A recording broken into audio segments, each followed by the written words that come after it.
തപസ്സുകാലം 2-ാം വാരം വെള്ളി. തിരുവചനം. മറ്റൊരു ഉപമ കേട്ടുകൊള്ളുക. ഒരു വീട്ടുടമസ്ഥൻ മുന്തിരിത്തോട്ടം നട്ടുപിടിപ്പിച്ചു.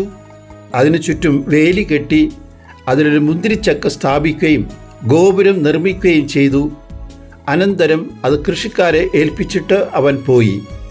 മത്തായിയുടെ സുവിശേഷം 21-ാം അധ്യായം 33-ാം തിരുവചനം. ഇന്നത്തെ സുവിശേഷത്തിലെ വീട്ടുടമസ്ഥൻ വളരെ മനോഹരമായൊരു സന്ദേശമാണ് നമുക്ക് നൽകുന്നത്.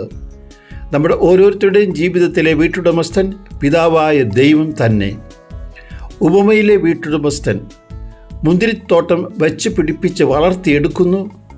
പിന്നെ ഒരു തോട്ടത്തിനാവശ്യമായ എല്ലാ സംവിധാനങ്ങളും, വേലി, ചക്ക്, ഗോപുരം എല്ലാം കൃത്യമായി സ്ഥാപിക്കുന്നു. വിശ്വാസത്തിൻ്റെ കണ്ണുകളോടുകൂടി നോക്കിയാൽ നാം നമ്മുടെ അമ്മയുടെ ഉദരത്തിലായിരിക്കുന്ന നിമിഷം മുതൽ ദൈവത്തിൻ്റെ സംരക്ഷണവും കരുതലും സ്നേഹവും നമ്മുടെ കൂടെയുണ്ട്. ഒരു വിശ്വാസി കൈനീട്ടി സ്വീകരിച്ച അനുഗ്രഹങ്ങൾക്ക് നന്ദി പറഞ്ഞുകൊണ്ടിരിക്കുമ്പോൾ ആ ഹൃദയം എപ്പോഴും സന്തോഷത്തിലായിരിക്കും. നമ്മുടെ ജീവിതത്തിലെ പരീക്ഷണങ്ങളും പരാജയങ്ങളും അനിവാര്യമാണ്. ദൈവം അറിഞ്ഞു നൽകുന്ന പരീക്ഷണങ്ങളിൽ ദൈവം കൂടെയുണ്ട് എന്ന് അറിഞ്ഞപ്പോൾ പൗലോസും സീലാസും തടവറയിലും സങ്കീർത്തനങ്ങൾ പാടി ദൈവത്തെ സ്തുതിച്ചു.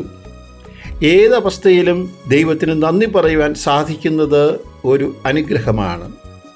മാത്യു ഹെൻറി മുഴുവൻ ബൈബിളിൻ്റെ വ്യാഖ്യാനവും 6 വോളിയങ്ങളിൽ എഴുതിയ ഒരു ആത്മീയ ഗുരുവാണ്. അദ്ദേഹത്തിൻ്റെ മണിപ്പേഴ്സ് നഷ്ടപ്പെടുകയുണ്ടായി. ദൈവത്തിന് നന്ദി പറയുവാൻ അപ്പോൾ അദ്ദേഹം 4 കാരണങ്ങൾ കണ്ടെത്തി.